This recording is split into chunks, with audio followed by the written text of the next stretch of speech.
The moment his eyes landed on me, I knew my cover would burn the second he breathed in. The elevator doors slid open on the 24th floor, and the city unrolled under the glass like a patient map. Lanes of traffic blinking in Morse code. Clouds snagged on steel spires, everything polished, and too bright. Someone had spilled cinnamon somewhere. No, not cinnamon. Burnt coffee. Paper, metal, printer ink. Clean office smells. Safe smells. The kind you can wear like a borrowed coat. I adjusted the visitor badge on my lapel, Aiden Caldwell. My handwriting on the form had been neat in a way my hands hadn't felt in years. Neatness makes lies look polite. "Welcome to analytics," the receptionist chirped, pushing a tablet toward me. "You're right on time. Right on time to ruin my life again," I thought, and signed. The glass corridor cut through the floor like a vein. I walked it, steady and quiet, counting the beats I'd spent practicing this gait, shoulders down, head level, mouth neutral. Aiden was mild and smart and forgettable. Aiden smiled too much when he was nervous. Toby, the boy I'd been before, had smiled like a dare. Both of us were in my skin, pressed together, taking turns breathing. Rhea met me at the doorway to the bullpen. She wore a slate blazer that looked ironed into her bones, and a braid so sharp it could have filed metal. "Aiden," she said. And her handshake was the exact weight of a professional courtesy. "I'm Rhea, head of analytics. Thank you for having me," I said. Aiden's voice, crisp, a little bookish. My tongue wanted to curl around an old nickname. I swallowed it. Rhea's eyes scanned and stamped. Height, posture, shoes, watch. She nodded once, satisfied I wouldn't leak emotion onto her carpet. "You'll sit here," she said, pointing to an island desk with 2 monitors. And a potted succulent that looked tired of pretending it was thriving. "Soren will catch you up on our systems." "Systems," a voice echoed. And then the chair nearest mine spun a half circle to reveal a man whose hair stuck up like he'd lost an argument with static electricity. Soren's hoodie had a constellation of coffee stains, and his smile arrived like an apology for his existence. "Hi, Soren. I'm not usually assigned adult supervision, but apparently the new policy says I need it." "I'm sure you'll survive the oversight," I said, setting my bag down. Aiden's posture eased convincingly. Toby's heart did not.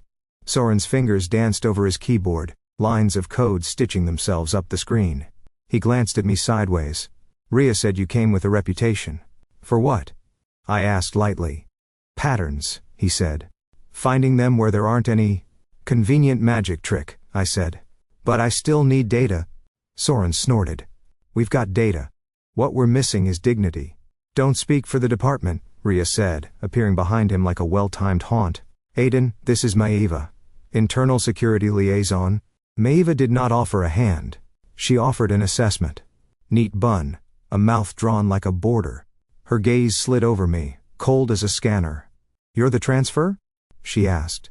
"Temporary contract," I said. "Special projects." The sound meant I don't like surprises. "We've had leaks. We don't need more variables." "I'm very consistent," I said. I panicked silently. Soren choked on a laugh. Maeva didn't. Rhea's mouth might have twitched. Might. And then the air shifted. Not the AC, not the elevator draft. Something older, like the memory of rain in a room with no windows. My lymph nodes prickled. There is a particular silence that descends before an alpha steps into a space, subtle, gravitational. It found my spine the way a tuning fork finds a note. I didn't turn. I let myself look at the monitor. I let Aiden breathe like he didn't know the shape of that gravity. A step. Then another. Light for a man built to be unyielding. I saw him reflected in the glass of the screen before I heard his voice. Cut lines. A jaw set to duty. The loose economy of someone who wastes nothing, not even pain. "Rhea," he said. My name in his mouth used to be a place I lived. He said hers, like a door code. "Nix," Rhea replied. "This is our new analyst, Aiden Caldwell." I stood, because my legs remembered courtesy even if my heart was somewhere under the floor. I turned. Nix had not changed the architecture of him. Black shirt, sleeves pushed to elbows, throat bare and clean, a holster of a gaze that swept and weighed. He was all angles and restraint, like a cathedral designed by a soldier. Only his eyes betrayed him, storm dark and a little tired in the corners. Like he had not been sleeping because ghosts don't keep office hours. His strategy was simple. Look at the room. Never at me directly. Respectful perimeter, alpha politeness. He would circle the threat before naming it. Then he looked. The rest of the room blurred, like a camera lens racking focus. He did not move otherwise, but I watched the muscle in his jaw catch and hold. He drew a breath, silent and shallow, and that was when I knew I was a lit match in a room full of oxygen. Beneath the citrus disinfectant, the coffee, the metallic tang of printer ink, there was me. Not me, the ghost of me, trailing under the throat of the lie I wore. Green tea cooled by rain, mint. Crushed on snow. Covered, diluted, masked by hours of careful chemical deceit but not erased. Bodies remember what minds deny. Nix, Rhea said, either not seeing or pretending not to. He'll be on the internal leaks task force. You're curating security for analytics this quarter. Right, he said, smooth. Sand over glass. His eyes were back to the professional distance, as if he hadn't just glanced into a grave and seen it empty. Caldwell. Aiden, I supplied, because Aiden did that, offered the easy road. He nodded once, the movement smaller than a flinch. We'll be doing briefings twice a day. If you need access to restricted logs, you go through manhwa. Anything on site, you do not move without a handler. Understood, I said. Toby's tongue wanted to say sir, a reflex born in night workouts and whispered promises and a bond that had been torn like fabric. Aiden said nothing. Good, Nick said. He glanced, finally, at the monitors behind me. What do you see? It would have been safer to play stupid. But intelligence is a muscle that cramps when you hold it wrong. I leaned closer to the live shipments map, letting my voice do the steady thing. Your leak isn't random, I said. The dumps happen just after route corrections, within 30 minutes of a driver's path being updated. Whoever's pulling data has access to dispatch, not archives. Someone's routing logistics to point the blame at records. Soren made a low whistle. Maeva's gaze sharpened. Rhea's attention was a blade sliding from a sheath. Nix didn't react. Not in the face. But his shoulders eased by a degree only a person who had fallen asleep there would notice. Keep going, he said. The cursor blinked. I swallowed because my body remembered where to place its fear. And, whoever it is, I added, tapping a block of timestamps, they're sloppy in a careful way. The kind of careful that wants to be found, just not as themselves. Rhea nodded, grim. We've suspected as much. Maeva's voice cooled the monitors. Speculation, until evidence. Then let's find some, Nick said. Caldwell, you'll sit in on the afternoon briefing. Soren, get him the scrubbed logs. Rhea, I'll coordinate, she said crisply. He looked back at me, and the floor tilted a millimeter. The old habit rose in my throat, the one where I breathed him in, counted the pepper and cedar. At his pulse, the warm skin smell you don't know you've memorized until you lose it. I angled my body so my shoulder faced him. Aiden knew how to be a wall. Welcome to the fun part, Soren murmured, rolling over with his chair to hand me a drive. Under his breath, to me alone he scares me, but in a helpful way. Like a fire alarm, I said. Like a sword with manners, he said, pleased with himself. Maeva made no sound, but the air around her had the faint taste of copper. Suspicion sharpening. Briefing at 4, Nick said, already turning. Try not to drown in files before then. I can swim, I said, and cursed my mouth for letting Toby's teeth flash. He stopped, just for a heartbeat, as if the sound of my voice had brushed his skin the wrong direction. Then he left. Rhea exhaled, almost inaudible. You'll need to adapt quickly, she said. I usually do, I said.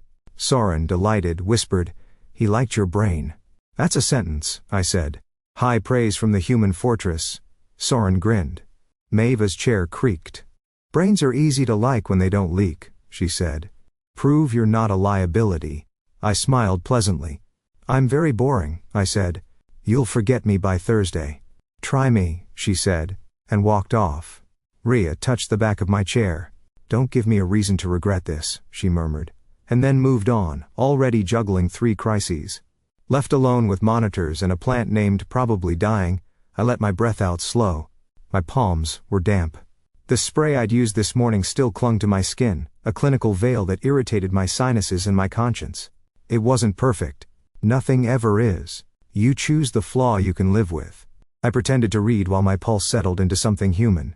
The building hummed around me. Vents, footsteps, a phone ringing in a far room. Behind the hum, the other sound started up, the one I'd taught myself not to hear because it had the rhythm of a man's heartbeat and the habit of my name. You're not here to be loved, I told myself. You're here to keep him alive. At 4, the bullpen emptied toward the briefing room. Chairs scraped, keyboards slept. I stood and adjusted Aiden's jacket. Calm.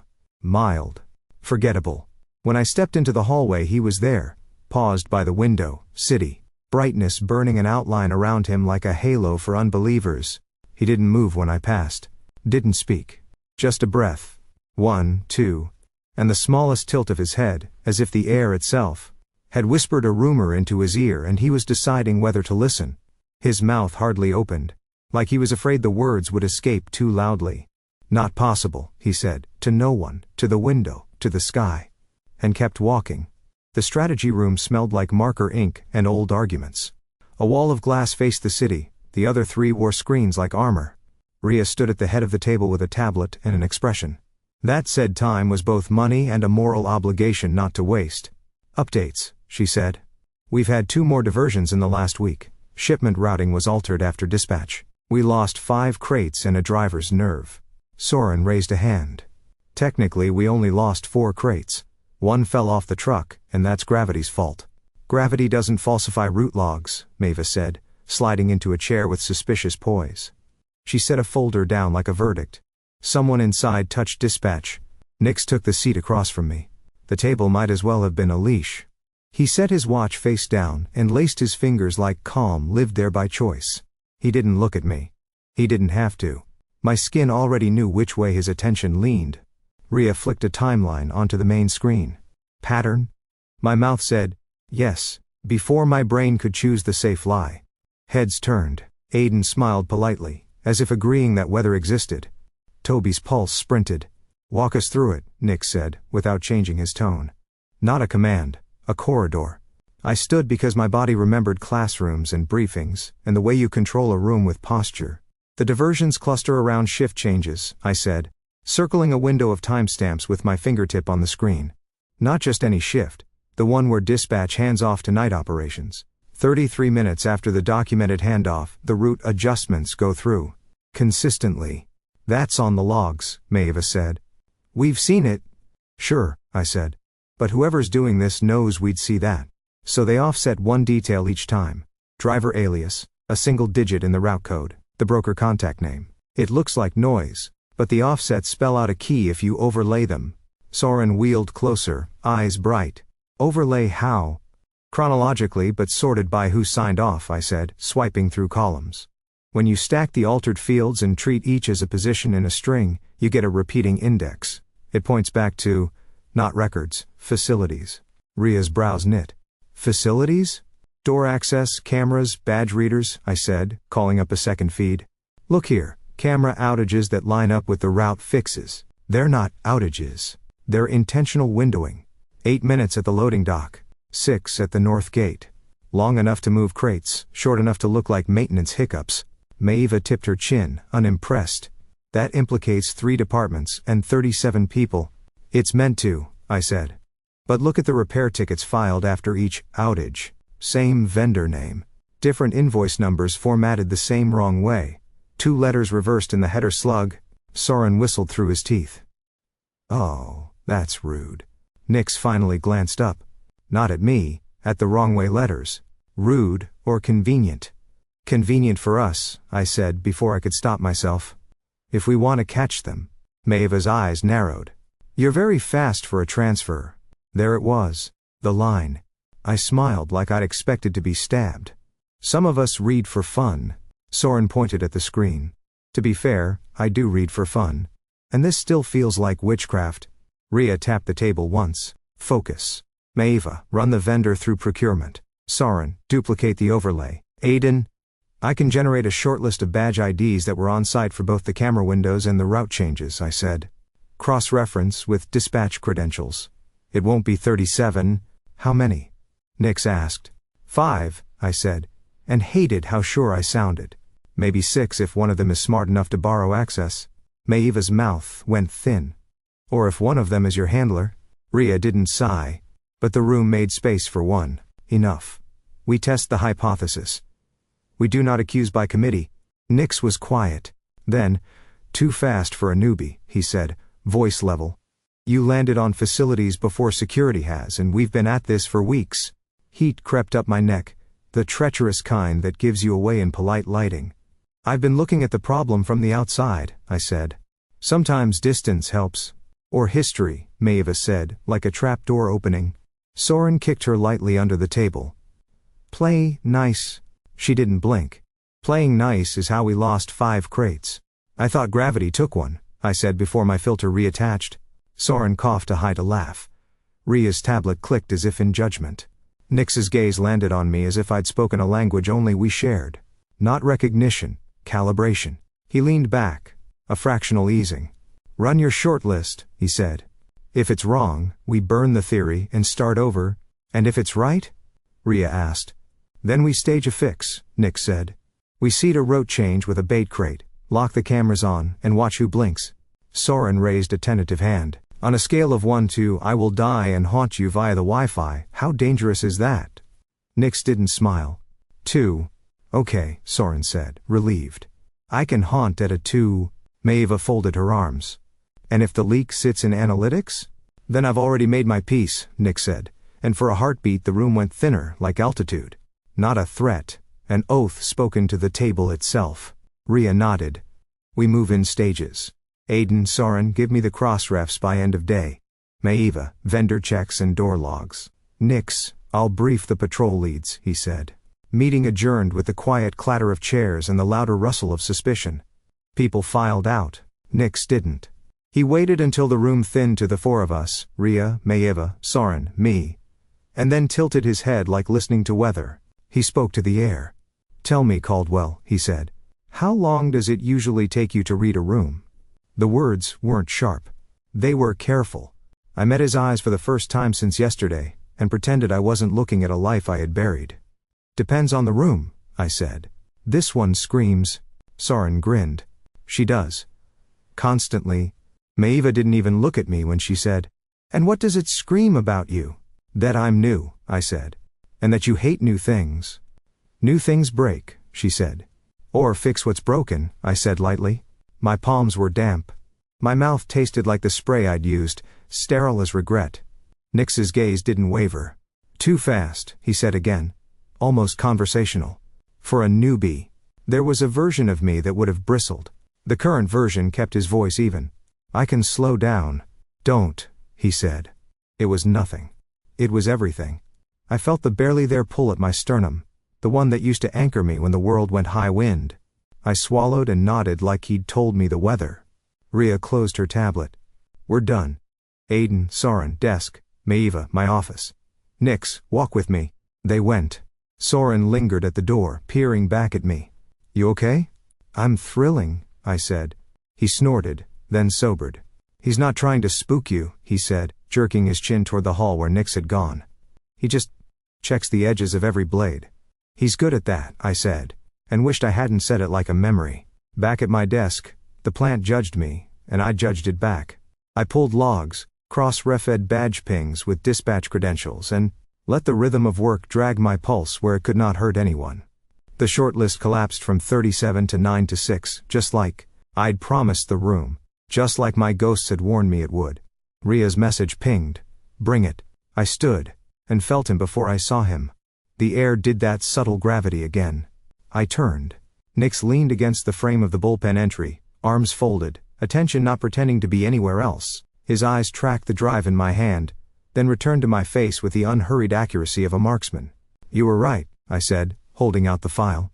6. He took it, our fingers not touching by the width of a breath. You didn't guess, he said. Not a question. No, I said. And let Aiden own the competence.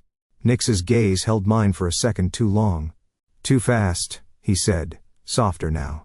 And then, like he was talking to the ghost only he could smell, but not wrong. He turned to go. Under his breath, soft enough that only the part of me tuned to his frequency would catch it, came a murmur not meant for anyone. Still impossible, he said. And left me with the impossible stuck under my skin like a splinter I couldn't show anyone. The warehouse crouched at the edge of the city like a forgotten lung, rust and dust. Thick in the air, old gasoline lingering as if the floorboards had drunk it. Our orders were clear, observe only. The analysts were supposed to sit in the shadows, collect numbers, record patterns, leave the danger to security. That was the script. Scripts never hold when ghosts are in the cast. Soren whispered beside me, his voice muffled through the calm. This place smells like tetanus. Try not to lick anything, I said, eyes scanning the cracked windows and the sagging roofline. Aiden's voice steady, Toby's nerves already calculating how many exits weren't real. Rhea was on point, tablet clutched like a weapon of bureaucracy. We're documenting the supply chain, she murmured. Once we confirm the crates, Nix pulls his team in. Nix's team, black-clad shadows at the periphery, moved with the kind of patience predators envy.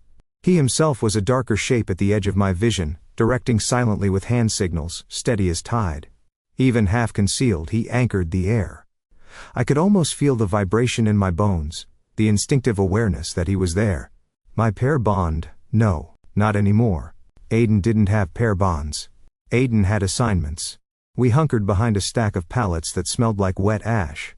Through a broken slat, I watched 3 men roll a dolly stacked with crates marked industrial sealant. A code, of course. Sealant that weighed like contraband. Not like glue. They talked in low voices, heads swiveling too often. Nervous couriers. Which meant someone higher was pulling strings. Confirmed, Rhea said. We log and... The world shifted. A clang from the far door. Too loud to be accident. Shadows broke off from the mezzanine. Not ours. 4, 5, then more.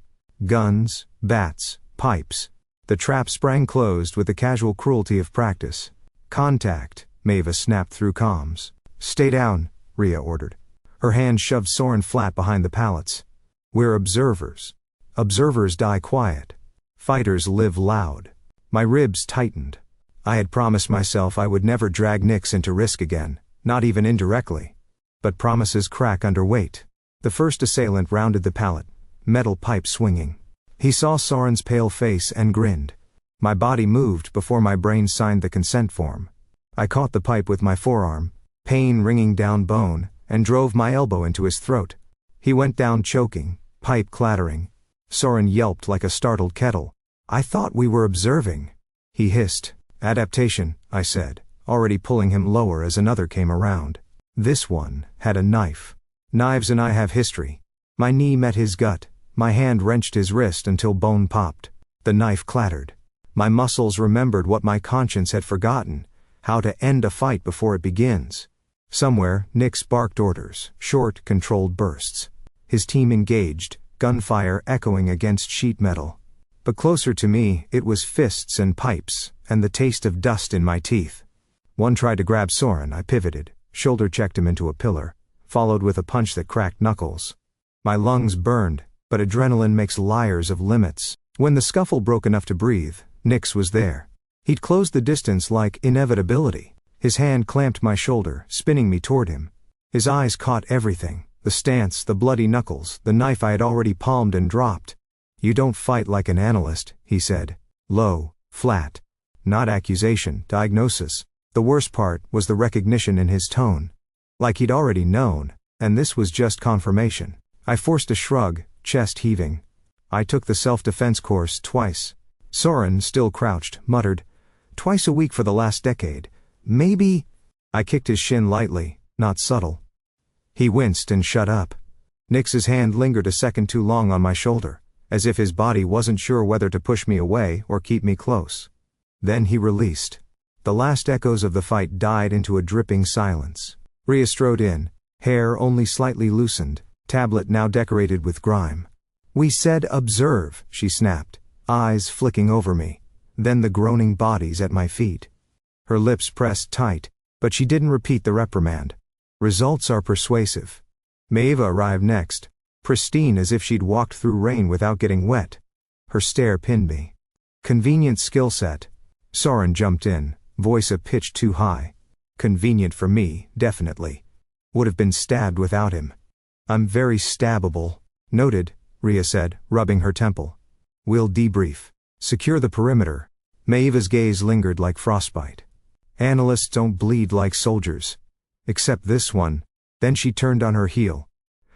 I wiped my knuckles on my sleeve, careful to keep Aiden's mildness in place. Guess I should have stayed under the pallet.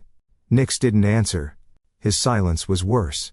He watched me as if waiting for my body to betray me again, as if the next move Might be the one that snapped the puzzle into a picture he already suspected. His eyes storm dark, searching. Rhea broke the moment. We've got crates to recover. Nix, move your people. He gave a sharp nod. Still, his gaze stayed on me longer than procedure required. As though my outline was the one anomaly he couldn't code out of the system. Then he turned, barking quiet orders, folding the chaos back into control. When it was over, the warehouse looked emptier than before, as if the fight had hollowed it further. We filed back toward the vans. My body hummed with leftover adrenaline, with the ache of promises broken. I'd sworn I wouldn't fight. I'd sworn I wouldn't give him reason to look at me like that again. And yet, his stare lingered on my back all the way to the door, heavy with questions he hadn't asked. Not yet. The blackout hit without warning. 1 second the street was a crooked grin of neon and traffic lights. The next, it was teeth knocked out, black, absolute, so heavy it rang in my ears. Somewhere down the block, glass shattered. Shouts broke like flares. Then the sound of boots. Too many, too fast. Nix's hand found my arm before I could think. A rough tug. A door yanked open. The smell of dust and cleaning supplies. A closet or a storage room. Maybe 10 square feet of stale air. He pushed me inside first, then stepped in after, pulling the door just short of closed. The darkness was complete. We were pressed shoulder to chest to ribs, my back against a mop handle, his breath grazing my forehead. Quiet, he murmured, as if I could make sound with my lungs already stolen. Outside, the boots thundered past, a swarm searching for targets. Inside, the only noise was our breathing. Mine too shallow, his too steady, like he'd trained even his lungs to obey orders. The air grew thick. Soap powder, metal hinges, old wood, and under it, unmistakable him, pepper and cedar, the kind of scent that had written itself into the nerve endings of my skin years ago. The bond I pretended was severed thrummed like a wire under my ribs. I told myself to look away, though I couldn't see a thing. Told myself to keep still, though my body leaned forward as if it had always belonged there. Then he shifted, just slightly, and our knees brushed. My pulse stuttered so loud I was sure he could hear it. Breathe, he whispered. Not an order, an anchor. I tried. It came out shaky. His hand brushed my side as he adjusted, as casual as rearranging space in a too small room. But the heat of it burned. My body betrayed me, leaning closer, drawn by memory, by hunger, by the reckless truth that never asked for permission. When it happened, it wasn't careful. 1 second, breath. The next his mouth was on mine, hard, startled, as though the dark itself had shoved us together. The world narrowed to warmth and salt and the electric jolt of recognition. My hands curled in his shirt before I could stop them, pulling him closer, because every inch closer felt like oxygen returning. He kissed like a drowning man, restrained even in desperation, but unable to let go. It was fury and grief and need, all caged behind his teeth until this second. Then he froze. The kiss broke, his forehead pressed against mine, breath ragged. His hand on my jaw trembled once before he dropped it. I'm betraying him, he whispered, so quiet the dark itself leaned in to catch it. I'm betraying his memory. The words cut deeper than any blade. He thought he was kissing a stranger. He thought he was desecrating a grave. Inside me, everything fractured. My mouth opened, desperate to tell him, you're not betraying anyone. I'm here, alive, yours. But the truth stuck, iron-barred by fear. To say it would destroy everything, his trust, my cover, maybe both of us. So I said nothing. Just stood there, trembling with the aftershock. Lips still tingling with the taste of him. Body screaming at the silence. Outside, the boots retreated, the danger thinning with distance. Inside, it only thickened. Nick stepped back the barest inch, enough to let the cool air slice between us. His breath steadied, soldier fast, as if he could erase what had just happened by forcing his body back into line. We move when it's clear, he said. His voice was the steel mask again. Impenetrable. I nodded, though he couldn't see it. My throat ached with the words I didn't let out. You're not betraying him. You're not kissing a ghost. You're kissing me.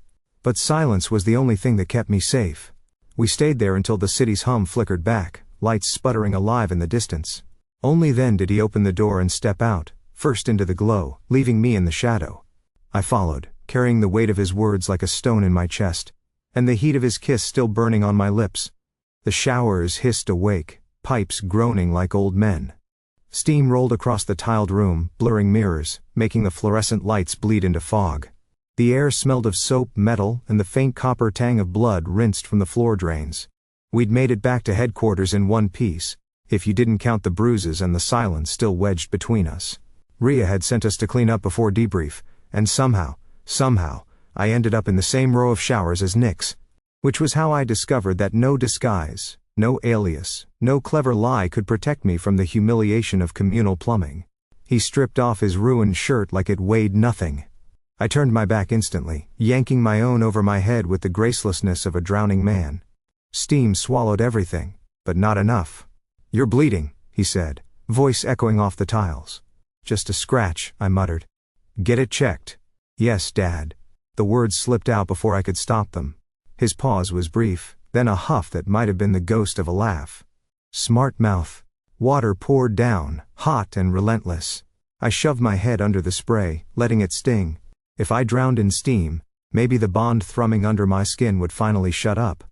Halfway through scrubbing dirt off my arms, I realized the body wash I'd grabbed smelled like citrus and pine. Too sharp. Too him. Of course he noticed. "You took mine," he said flatly. "I did not," I argued, lathering faster. "This was on the bench. It's mine. You don't own citrus as a concept." Another pause. "It was capped half empty when I left it there. Maybe ghosts use it," I muttered, instantly regretting the choice of word. His footsteps shifted closer, water slapping tiles. "Ghosts don't smell like that." I froze. My heart tried to kick through my ribs. My cover, my mask, the whole fragile scaffolding I'd built. It all felt 1 second from collapse. I forced a laugh. "Too sharp." "Relax, Nix. If I'd known the shampoo was sacred, I'd have signed a waiver." He didn't answer. Which was worse. Steam swirled, and then his towel landed on the bench beside mine with a heavy thwack. "That's mine too," he said. I glanced over, water dripping into my eyes. "Do you label everything or just harass coworkers at random?" "Some things you know are yours," he said. Low. Not quite casual. The silence between us wasn't empty anymore, it vibrated. I looked away, scrubbing hard enough to make my skin sting. But my hands were shaking. He noticed. Of course he did. "You're trembling. It's hot in here." "It's not the heat." I barked a laugh, desperate. "What? Are you my doctor now?" "Noticed," he said simply. "That's all." I rinsed my face, pretending the water explained why my eyes burned. Steam blurred him into a shape, a moving outline 2 showers away. Too close. Always too close. And then, his voice again, quieter. "You smell wrong." The word slid into me like a blade. He stepped closer. I didn't move. Couldn't. The scent of him cut through soap and steam, cedar, pepper. The bond my body never let me forget. His nose brushed the air between us, subtle, searching. "You smell," he said slowly, "like something I used to know. Like someone I—" My laugh cracked sharp and false. "Maybe I just used your shampoo too much." The air tightened. His silence told me he didn't buy it, not fully. I grabbed the towel, his, apparently, and wrapped it around myself like armor. "Don't worry. I'll launder it. And give you visitation rights." The look he gave me through the steam was unreadable, but it held too much. We stood there, dripping, breathing the same heavy air, a confession lodged somewhere between us. For a heartbeat, I thought I'd say it. That the ghost he mourned wasn't gone. Wasn't memory, but flesh and bone and breath standing right here. But the words burned in my throat, and died. Instead, I said, "You really should lock up your shampoo." His mouth almost curved. Almost. Then he shook his head, water glinting from his hair, and stepped back into his shower stall. The moment cracked, laughter leaking through where truth should have been. But under the humor, the ache stayed. Because I knew the truth. And so did my body. And maybe, just maybe, so did he. The servers hummed like restless hives. Blue light washing over rows of faces gone pale from too many hours awake. Midnight in the analytics hall tasted of burnt coffee and paranoia. Rhea paced the aisle with her tablet. Maeva leaned in a corner like a drawn dagger. Soren hunched over his console, and Nix simply watched. Watching was what he did best. I traced columns of numbers until they blurred into strings of lies. Then I saw it. The edits weren't random. They had rhythm, too careful to be accidents, too clumsy to be professional. The offsets in the routing logs weren't meant to hide the thief. They were meant to frame someone else. "Rhea," I said, my voice carrying sharper than I meant. "Look at this." She came to my station, eyes narrowing. "Explain." I highlighted the alterations across 4 shipments. "These offsets always land in the field signed off by you. It's deliberate. Whoever's doing this wants us to think you're the leak." The silence that followed was sharp enough to bleed. Maeva's arms crossed, her mouth curving just short of satisfaction. "Convenient theory. Our new recruit clearing his boss? That doesn't look biased at all." "It's not a theory," I said, heat rising in my throat. "It's math." Soren squinted at the screen. "He's right. The noise isn't noise, it's a cipher. Someone's making Rhea the fall guy." Rhea's jaw locked, but her voice stayed steady. "Who benefits from framing me?" "Anyone who wants your seat," I said before I could stop myself. Maeva's eyes flicked, quick and sharp. The implication hit the air like a thrown knife. Her voice was ice. "Careful." Nix stepped forward, shadows stretching across the glow of monitors. "If you've got something to say, Caldwell, say it." I breathed once, twice. Aiden's voice, not Toby's. Calm. Professional. The falsified approvals all route through internal security. Document trails altered, invoices reformatted. "That isn't Rhea's domain." Maeva's lips pressed thin. "You're accusing me?" "I'm pointing at the logs," I said. Her glare could have stripped paint. "Do you know what it takes to get where I am? Every advancement I bled for, every assignment I clawed out of the mud. And you think I'd risk it all to doctor invoices?" I didn't answer, because sometimes silence says enough. Soren's chair squeaked as he fidgeted, then blurted, "It's not just her. They've got leverage." His face was pale, eyes wide. Rhea's head snapped to him. "Leverage?" Soren swallowed. His fingers twisted in the cord of his hoodie. "My sister, they threatened her. If I didn't pass along some credentials, she'd..." He broke off, voice cracking. "I didn't know what they'd do." Rhea's expression fractured, fury, pity, all at once. Maeva turned away, jaw tight. "You should have come forward," Rhea said, voice sharp as glass. "And watched her die?" Soren's voice rose, ragged. "I thought I could patch it, cover the gaps." "Instead you opened a hole big enough to drive a truck through," Maeva snapped. Soren's hands shook. "I'm sorry." The room quaked with tension. Every secret dragged into the light left us all a little filthier. Maeva straightened, her gaze drilling into me. "And our miracle analyst? Where does he come in?" "He arrives yesterday and already knows where the bodies are buried. Too fast, too convenient." Her suspicion was poison, and I could feel it seeping into the room. I opened my mouth, but Nix beat me to it. His voice was calm even, but it cracked like a whip. "Enough." He stepped between me and Maeva, a wall of heat and steel. "You think Caldwell planted false trails before he even had system access?" "Use your head." Maeva bristled. "He knows too much." "He knows enough," Nix countered. His gaze slid briefly to me, unreadable, before returning to her. "And he's kept this place from collapsing twice already." Something in me clenched. He was defending me, not because he knew the truth but because he trusted what he saw. Trust I didn't deserve. Trust I couldn't keep. Rhea spoke then, her voice iron. "This isn't a witch hunt. We'll cross-reference Soren's logs, verify Maeva's invoices, and pull surveillance on vendor channels. But whoever is orchestrating this is close. Too close." The server lights flickered, as if in agreement. I leaned back in my chair, staring at the web of numbers, the fake trails, the breadcrumbs scattered too neatly. It was coming to a head. The leak wasn't just sloppy. It wanted to be seen. We were chasing someone who thought they were clever enough to script the ending.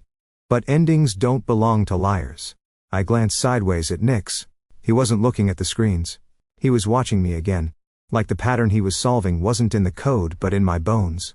And for the first time since I'd walked into this building, I felt the game tightening around both of us. The final move was coming. And it would cost more than numbers. The corridor was empty but for the echo of my own steps. Lights flickered in the ceiling, sputtering like they couldn't bear to hold witness. After hours of interrogation, Soren white-faced, Maeva venom-spitting, Rhea stone-cold, the hallways of headquarters felt like a mausoleum. Nix followed, not close, not far. His boots struck deliberate rhythms against the concrete floor. He hadn't said a word since the meeting ended. That silence was heavier than the gunmetal air. I stopped by the service stairwell, half in shadow. You don't have to shadow me, I muttered. Nix leaned against the wall opposite, arms folded. His gaze was a weapon left out in the open. You've been holding back. My chest tightened. So has everyone. That's the game. His head tilted, storm-dark eyes pinning me. Not like you. The words clawed at the skin of my disguise. I wanted to keep calm, to keep Aiden neat and polite, but the weight of his stare pulled Toby to the surface. My breath caught, and that was when it happened. The mask cracked. The suppressant spray, the careful distance, the endless rehearsed control, gone. My scent, raw and unfiltered, rolled out into the narrow corridor. Mint. After rain. Green tea steeped too long. Snow just before it melts. The air thickened with it. Nix inhaled once, sharply. His body stilled. Every muscle taut like a string pulled too far. His eyes widened, recognition crashing through him like a storm breaking glass. No, he whispered. Not denial. Discovery. I froze, cornered in my own skin. There was no taking it back. No covering it now. So, I did the only thing left. It's me, I said, voice breaking. All this time. It's me. The silence that followed was the second kind. The destroying kind. His fists clenched, jaw grinding. You let me bury you. You let me think I failed you. His voice rose, cracking through the still air. You let me live like a ghost. I didn't want you in danger, I said quickly. They were after me, Nix, and if they knew we were bonded. You think I care about danger? His shout ricocheted down the hall, echoing back like accusation. You think I wanted safety more than you? I stepped forward, desperate. I thought it was the only way to protect you. His laugh was bitter and sharp. Protect me? By ripping me open and leaving me bleeding for years? My hands shook. I wanted you alive. And I wanted you, he said, voice raw. Do you understand what it did to me? Every night, every mission, every empty bed, knowing I couldn't save you, believing you were gone because I wasn't enough. The words gutted me. You were everything, I whispered. That's why I had to disappear. They couldn't use you to break me. Nix shook his head, a tremor of fury and grief. So instead you broke me yourself. I flinched. He wasn't wrong. I came back, I said. Weak, small. I found a way. He stared at me, breathing hard, chest heaving under the weight of years. His scent flared, pepper, cedar, the storm of him, and it tangled with mine until the air was unbearable. I kissed you, he said suddenly. Voice harsh. In the blackout. I kissed you thinking you were someone else. Do you know what that felt like? To believe I was betraying your memory? My throat burned. You weren't betraying anything. I was right there. Too late, he snapped. Too late to rewrite the lies. My heart lurched, aching. Please. Nix. I never stopped. Don't. His voice cracked on the word, ragged as torn cloth. Don't say it. You forfeited the right when you left me in a grave you dug yourself. I reached for him, but he stepped back, shadows swallowing the space between us. His eyes glistened, not with softness but with the sharp edge of betrayal. For a heartbeat, I thought he'd let me explain, thought he'd reach out like he once had. But instead he turned. The corridor swallowed his silhouette, his footsteps steady, receding into distance. And I was left in the wreckage of silence, the kind that destroys you, exactly as promised. The trap snapped shut at dawn. We caught the leak in real time, badge pinged at a restricted door, logs, falsified with the same crooked headers I'd traced nights before. When the cameras stayed online, when the bait crate rolled out under too many watching eyes, the traitor had no escape. He wasn't the mastermind, just a pawn paid with threats and promises, but his confession led straight up the chain. The crates, the diversions, the misdirection, they weren't ghosts after all. They were people, flawed and greedy, banking on us never piecing the puzzle together. Soren sat trembling in the debrief room, his hoodie twisted between his fists. They said they'd hurt her. My sister. I swear I didn't want to. You're safe now, Rhea said, her voice clipped but not unkind. So is she. We'll handle protection. His relief came in a shudder, and for the first time since I'd known him, he looked like a kid who might finally sleep. Maeva stood rigid beside the window, her profile sharp against the rising light. My ambition blinded me, she admitted, the words bitter as medicine. I thought I could climb faster if I looked the other way. You'll climb slower now, Rhea replied. But you'll climb right. Earn it back. Maeva gave a short nod, Not proud, but resolute. The air settled, heavier and lighter all at once. The crisis was over. And yet, the hardest part wasn't data, or logistics, or even betrayal. It was what waited in the silence after. When the others filed out, Nick stayed. He leaned against the table, arms crossed, studying me with the storm that had never really left his eyes. The same storm that had cracked me open in the corridor, that had nearly drowned me in the blackout. "I don't forgive easily," he said finally. His voice was low, steady. "You don't deserve it. Simple. What you did, what you thought was protecting me, it carved years out of my life I can't get back." I swallowed hard. My hands wanted to shake, but I kept them flat on the table. "I know." He pushed away from the table, closing the space between us with the inevitability of tide. His scent filled the air, cedar and pepper threading into me until I could barely breathe. "But I'm still yours," he said. A quiet vow, heavier than any shouted promise. "That hasn't changed. That never will." The air left my lungs all at once. My throat burned. "Nix." He silenced me with a hand at the back of my neck, pulling me close. Not a kiss, not yet, but the press of his forehead to mine. A tether. An anchor. "Don't vanish again," he whispered. "Not unless you're beside me," I answered. The storm in his gaze softened, fraction by fraction. Enough to let me breathe again. Later, after the dust of the day settled, after Ria's orders and Maeva's contrition and Soren's exhausted sleep, we ended up at his apartment. Ours, maybe. Someday. The space was spare. Black furniture, folded blankets, shelves too neat for a man who carried so much chaos inside him. He set down his keys, shrugged off his jacket, and for a moment it felt like any ordinary evening, which made it almost unbearable.